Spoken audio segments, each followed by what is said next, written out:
Hello guys. Today's LeetCode problem है minimum solve. जो question है कि given two positive integer num1 and num2, find the positive integer x such that x has the same number of set bit as nums2 and the value of x XOR num1 is minimum। ठीक है, note that the XOR is bitwise XOR operation। Return the integer x, test cases x, the test case are generated such that x is uniquely determined। The number of set bit of an integer is the number of ones in a binary representation। numbers of ones in a binary representation। चलिए question समझते हैं। जैसे यहाँ पे दिया है कि num1 और num2। num1 क्या है 3 है,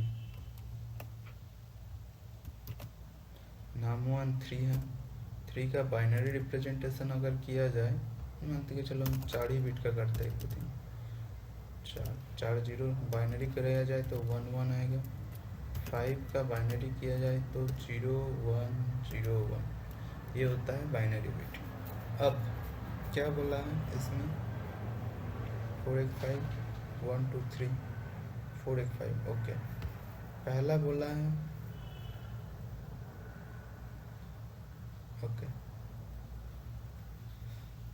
given two positive integer num1 num2, x has the same number of set bit as nums2। x के पास क्या होना चाहिए, जितना नंबर x एक ऐसा नंबर होगा जिसके पास num2 में जितना सेट बिट है। सेट बिट num2 में कितना है 2, 2 एक है, 2 इसमें भी होना चाहिए num1 में। और x और num1 क्या होगा, मिनिमम होगा, यानी x और num1 मिनिमम होगा। चलिए, 2 सेट बिट है, XOR ऑपरेशन करना है। चलिए x इक्वल टू हम क्या लें, जैसे 2 सेट बिट करना होगा हमको पता है कि XOR का रूल क्या है कि सेम बिट का XOR 0 होता है। जैसे 1 XOR 1 0 होता है। एक बार XOR ऑपरेशन समझ लेते हैं इसको करने से पहले। जैसे मान लेते हैं, चलो XOR ऑपरेशन है एज और बी करना है हमको। तो एज और बी करना है। जैसे मान लो ए का वैल्यू क्या है, ए इक्वल टू 5 है और बी इक्वल टू 7 है। तो एज और बी करना है तो 5 का बाइनरी रिप्रेजेंटेशन क्या होगा, 5 का 0 1 0 1।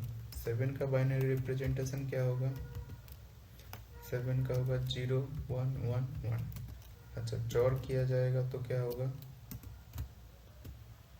1 1, सेम नंबर का जोड़ 0 होता है, 0 0 1 1 1 1 0 0 0 0। ये होगा इसका बाइनरी रिप्रेजेंटेशन, यानी क्या हुआ 2। XOR हो जाएगा इन दोनों का 2। ठीक, चलिए अभी इस प्रॉब्लम में फोकस करते हैं। अब एक ऐसा नंबर चुनना है जैसे उन दोनों का जोड़ करूंगा वो नंबर सबसे मिनिमम आएगा, और x के पास उतना ही सेट बिट होगा जितना num2 के पास सेट बिट है। num2 के पास 2 सेट बिट है, तो मैंने क्या किया, इस 1 यहाँ पे 2 सेट बिट लगा दिया, इस 1 के साथ इस 1 के साथ। तो उससे क्या होगा मेरा, देखो तो 0 0 0 0 4 0 हो जाएगा मेरा, क्योंकि 0 0 1 1 का सेट बिट क्या होता है, 0% में 0 होगा, 1 1 का 0 होगा, 0 0 का 0 होगा। सबसे मिनिमम नंबर यही आ रहा है मेरा अभी। तो XOR ऑपरेशन में x को 3,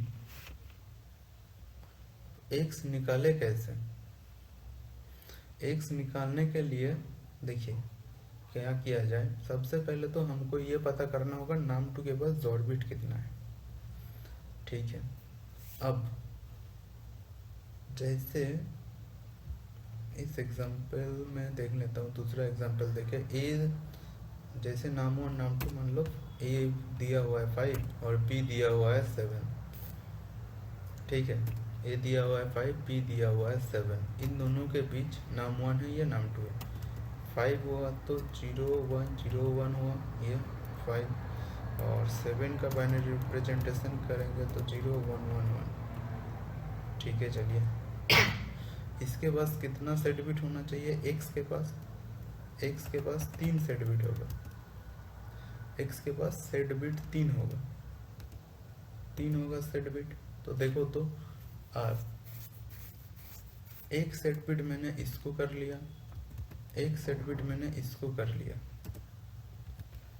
ठीक, एक सेट बिट मैंने यहाँ पे कर लिया। अब देखो ये बचा हुआ है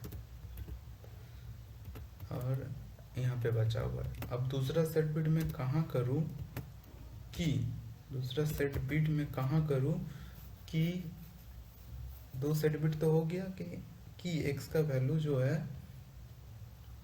बढ़ जाए।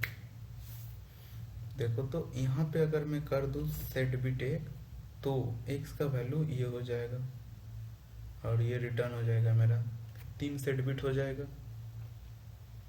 2 सेट बिट तो मैं दे दिया हूँ, तो दोनों में 0 कर देगा और ये 2 हो जाएगा। चलिए दूसरा इसका एग्जाम्पल को थोड़ा रिवर्स कर देते हैं। चलिए मान के चलो num1 इक्वल टू 7 है और num2 इक्वल टू 5 है। 5 यानी होता है 0 1 0 1, ओके। 7 यानी होता है 0 1 1 1। num2 के पास सेट बिट कितना है? 2। तो 7 के पास जो x होगा उसके पास सेट बिट कितना होगा? 2। अब हम किसको सेट करें? हम राइट से सेट करना शुरू करेंगे। ये तो 0 है, इसको सेट करके कोई फायदा नहीं। 1 को सेट करेंगे तो वैल्यू मेरा मिनिमम हो जाएगा। कि इधर से बाकी का देख ले कि 1 को सेट करेंगे तो वैल्यू 1 और 1 0 हो जाएगा। फिर इस 1 को सेट कर दिया तो 2 सेट बिट हो गया मेरा, ये तो बाय डिफ़ॉल्ट 0 ही है। इसको सेट कर दिया तो ये और 0 1 हो जाएगा। तो x का वैल्यू क्या निकल के आएगा? ये, और ये और 1 यहाँ पे मिनिमम वैल्यू आएगा, देखो तो 1 आएगा। यानी सबसे पहले हमको num2 के पास कितना सेट बिट है वो निकालना पड़ेगा। काउंट 0, सेट बिट निकालने का आसान तरीका है। num2 is greater than 0।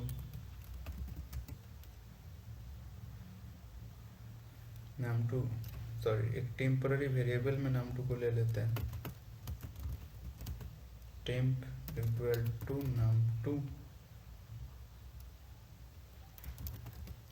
temp greater than 0 if temp percentage of 2 equal to 1,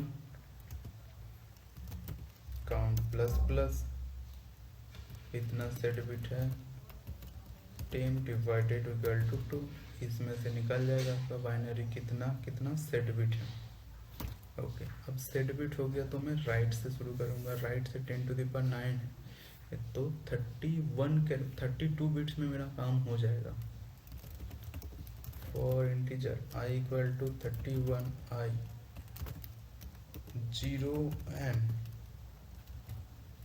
count also greater than 0 होगा। i जो है माइनस माइनस। अब हमको निकालने बोला है x क्या है? 0 है, x 0 है। अब हम num1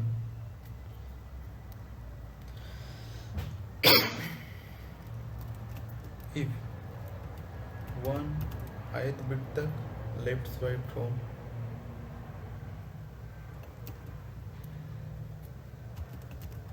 एंड num1, ये जो है तो सेट बिट ये कि नहीं बता देगा ग्रेटर देन अगर 0 हुआ। यानी सेट बिट निकालने का तरीका देखते हैं। देखो तो ये यहाँ पे 1 रखे, हमने 1 रखे, 1 को इतना शिफ्ट किया तो 1 रखे यहाँ पे, 1 और बाकी 0 है, यहाँ पे रखे 1, x नहीं निकलना है अभी। तो 1 और num0 में यहाँ पे सारा 0 हो जाएगा। एंड ऑपरेशन में एंड ऑपरेशन 0 सेम होना चाहिए एंड ऑपरेशन में, तो 0। तो इस एलिमेंट में मेरा कोई काम नहीं है। 1 को अब एक शिफ्ट यहाँ करेंगे तो 1 जोर 1 1 तो हो गया भाई, यहाँ पे तो ट्रू मिला, तो इसको जोर में ले सकते हैं। तो x जो रिजल्ट है बाय डिफॉल्ट 0 है,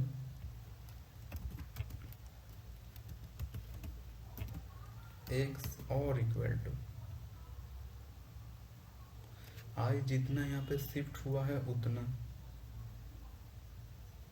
1 जितना शिफ्ट हुआ है इतना।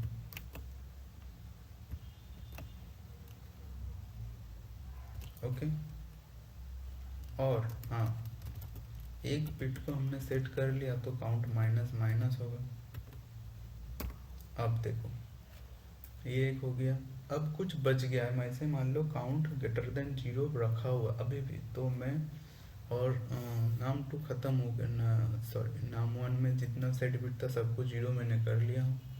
अब नाम 1 को मैं 0 से सेट करना शुरू करूँगा जहाँ पे 0 होगा,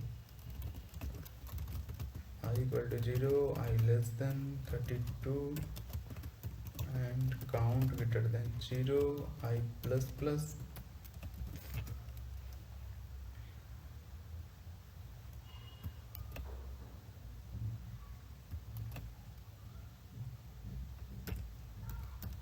equal to 0, count minus minus, और रिटर्न क्या करना है मुझे, x,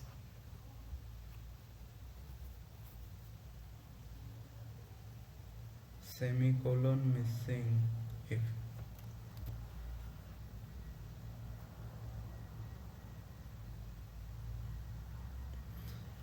टेस्ट केसेस पास हो गया है, तो मैं इसे सबमिट करके देखता हूँ।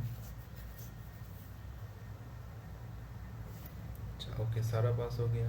तो इसका टाइम कम्प्लेक्सिटी कितना हुआ, time complexity O of n है, क्योंकि n O ऑफ 32 है यहाँ पे तो 32 टाइम लग रहा है, और इसमें भी से निकालने जाऊंगा तो 32 ही लगेगा, तो टाइम कम्प्लेक्सिटी इसमें हम बता सकते हैं कि कांस्टेंट है। पेज तो लिए नहीं, तो पेज कम्प्लेक्सिटी नहीं। Thank you.